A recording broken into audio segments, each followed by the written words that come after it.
Should have won the championship. Should have won the championship. You guys are Kyle Larson fans? Denny Hamlin's the man. We all know that. He's been the man. Everybody there knew it. Everybody there knew it. Even Kyle Larson knew it. Everybody knew it. NASCAR's got to change things up. Well, I mean, really, I'm sorry, but I think they end the race right there on that flag, as far as I'm concerned. Yeah, they should have. How Kyle Larson gets the wave around and all that. No. Oh, earlier in the race, there was some shenanigans, buddy. There was some shenanigans. Shenanigans. I mean, wow, this is bad. This is a whole new level of people right here. You're going to need the elbow pad. Denny Hamlin's the man. Yeah, we've established. Wolf Tick Nation, thank you guys for tuning into another Wolf Tick Videos episode. On today's episode, we will be installing a Switco crankset hollow bottom bracket on the Ozark Trail Slalom FS.2. Was that a glitch or was that? You pronounce that. I can't even read that. This thing right now is going for right around $100. That comes with the chainring, the crank arms, and the hollow bottom bracket, all right? I'm hoping this episode... So it's not super budget. It's not super budget. But one thing we are going to be doing is making sure that we keep this within the prices of everything. Like, we're going to be updating this as we go. Running total. Yeah, so if you guys watched the last episode on some changes that were probably maybe should have made, or maybe some ideas for this bike. Well, not should have, but you know, we had to keep it within the budget. What we're going to be doing is making sure that we just keep everything updated and in the price range, because we'll probably be making some changes on this bike now. We wanted to get the budget build out of the way, and we told you guys there'll be some changes to come, so here you go. Bottom bracket. Yeah, we're going to switch to that Fox fork at some point. Yeah, we'll switch to that. No, it's on another bike. I have to bring that to a different time. But so we're just gonna do a crankset. Yeah, we're gonna do a crankset, guys. Don't turn this into a how-to. Yeah, well, this is gonna be the Wolf's Tick style on how we do this. If you guys are looking at changing it, we'll give you guys some numbers on some of the things, like the bottom bracket. Is that gonna work? It's straight. This is very straight. Okay. The reason I grabbed this crankset is, be prepared. This may be a fail episode. I'm not sure, but the way that the chainstays are designed, I matched this thing up this morning. I put it right there with the other chainring, and I really like it because that freaking the chainstays on there are super narrow. They're very narrow, and I'm thinking that these crank arms are straighter than straight. We tried to install this guy on the Ozark Trail Ridge. Can you guys hear that train? We tried to install this guy on the Ozark Trail Ridge, and they would not work because they're hitting the chainstay. So I'm thinking that these guys will work on this build, and it's been sitting around the shop. Oh, Berserker Nick sent us this crankset a long time ago. You remember that, Berserker? So we're going to be installing this today. Hopefully it's a success. It may be a fail, but we're going to be taking that crank arms and all that stuff off. We'll be showing you guys the way that we do it and some of the tools that you guys will be needing to do it, all right? So please hit that like button, hit that subscribe button. It's a 30 tooth right now. We'll be switching to a 32 tooth, so maybe we'll have to shorten the chain. We'll take a look at all that stuff as well, all right? But let's get after it. Yeah. I don't know. I'm having a little bit of doubts. I see you had a really nasty pedal strike. He's a doubting Thomas. All right, guys. This is the issue that we had with the Ozark Trail Ridge. All right. The chainstay was it's not straight. It was bowed out. Can you guys see how narrow this chainstay is? I mean, look how much room we've got here. But do you see the crank arm? Yes. Okay. The shape of it. Yes. And one other thing I want to add is that's going to move your foot positioning to where it's going to be more in line with the chainstay, and on top of it, it's because you have to have your feet in weird positions with the cameras. Yes. Also, another thing that concerns me is, do you see that nasty crank arm strike? Yeah, it's pretty bad. Okay, I think we should have went 165s on this bike. Well, we should have, and we have two awesome cranksets that are 165s, but we don't have a dub bottom bracket. The whole thing's got to be completely different for some dumb reason. So we have a regular. So you don't want to wait on those. Yeah, so I want to wait on those. If this becomes an issue and this is a fail, then we'll have to do that. But I want to show you guys. Okay. You see, like Wolfman's talking about, this kind of bows out a little bit, but there's a lot of room with that chainstay. So this guy right here is just freaking straight. And I think she's going to clear. I think that would be better on like a BMX style bike. Yeah, I think it would be too. And I think maybe somebody mentioned that being a BMX style crank. Well, we could always take them off and put something else on. Yeah, so the downside, I guess if you want to call it downside, This is a full suspension bike, 165, so this would probably be best for crank arms. This is a 170, and the crank arms we're going to be putting on there is a 170. I think a lot of people are going to be interested just to see how we do this, and if this is a job or the bike that they have and something that they want to do. But we'll be talking about some of the tools here shortly, guys, but I wanted to show you that for sure. Let me get you guys a shot, and we'll kind of start this project up. So the first thing we're going to want to do is take this chain off with the Qs, or QS as I call it. Take this chain off, and let's go ahead and take these. Where the hell you got that from is beyond me. You know what's interesting with that crankset or that bottom bracket? You see how smooth that is? It's smooth. It's super smooth. There's no make sure play you in don't it. throw away that cartridge. Yeah, we will be saving that cartridge for sure. All right, so It's a smooth smoothie. It's a smooth smoothie. Now, we're going to show you guys the first way that we're going to be doing this. All right, we're going to be using a crank arm puller.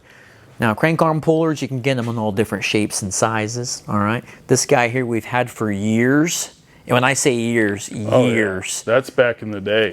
Then this one here is one that comes with like a bike kit. This one here is pretty nice too, but you just have to have an open-end wrench. But this guy here, you just hit it with a mallet or a hammer, get the job done. Yeah. So let's go ahead and put this guy in. A lot of people struggle this part right here. Well, they struggle this whole thing. They struggle taking crank arms off, and they struggle with the bottom bracket removal. I would say earlier on in the channel, we got more people in the comments asking us. Matter of fact, I want to say right now, and I could be wrong on this, Big Sister Brandy started, like when we started talking to her, before we got to know her, I think she was in middle of, they were trying to change out a bottom bracket or something and asking us questions in the comments. Oh, really? I want to say that, and I could be wrong. She can correct me if I'm wrong, but this is like, we're talking years ago. Yeah. All right, so we're just going to screw that in there like so. And I mean, I've never had one that I could just actually just use my grip strength. I've always had to use a hammer. So we're going to use a hammer. The thing not to do here, guys, is use an impact. You don't want to use an impact.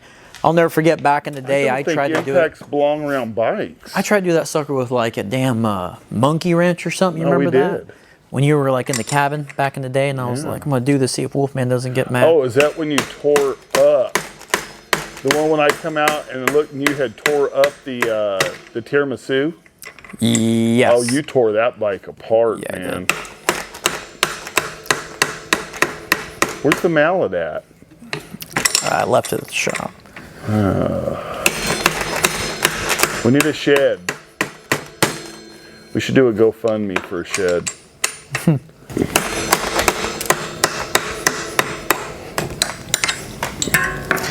Okay, see if we got it now. I just can't believe that tool's still in existence. Isn't that nuts? That thing's been through it. Like you said, you never used it without using a mallet or a hammer on it. So I got deep enough without mine. I need to use the other one.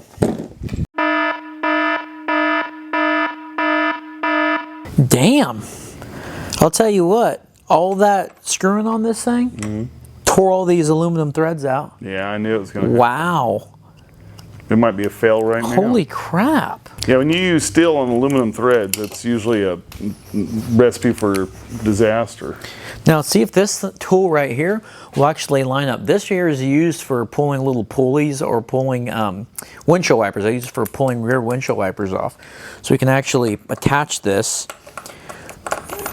I don't think we have an affiliate link to that. No. Actually, see if we can attach this guy to this chain ring and try to pull that guy. Well, there's one thing that's going to be correct about this episode. We're definitely doing it the Wolf Tick Videos way. No. That's why we don't do how-tos. I'm using some Teflon tape on these threads. Good Lord. Because, Because you got excited.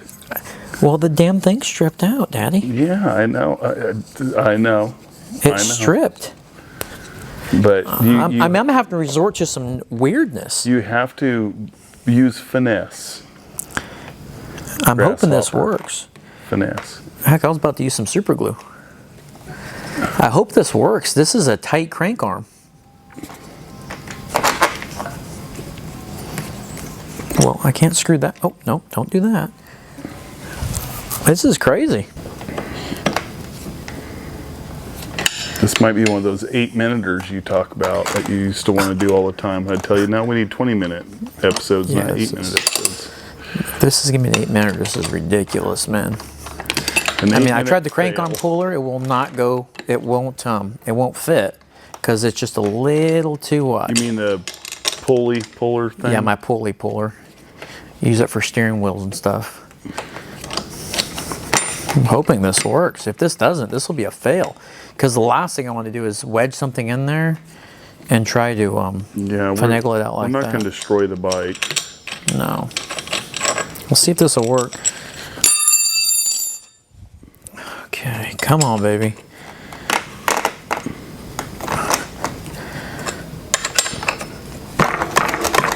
We're gonna go as deep as we can with this guy. I just can't believe how cheap that aluminum is. It just completely stripped everything. You're putting steel into it and you're banging on it and all that stuff and hammering it, and you're talking about how cheap it is, but like you're abusing it completely. You have no feel for it when you're banging on it, when at least you have even with the wrench with the cheater bar, you still have some feel. All right, cross your fingers. You ready? Okay. Do I have a choice?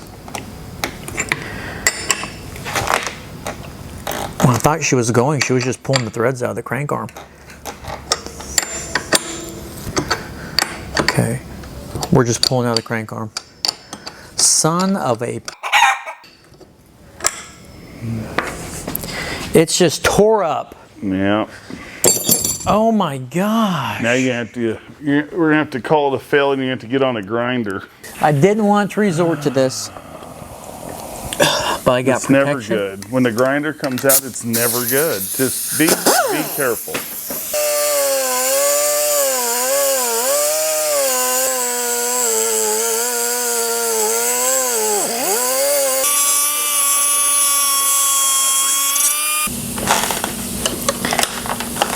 Look at that chunk coming out.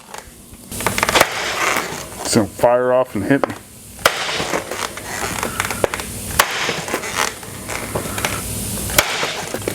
Is that moving? No. No? Don't look like it. Oh my gosh. That's ridiculous. I mean, holy...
All right, guys. Stay tuned for part 2.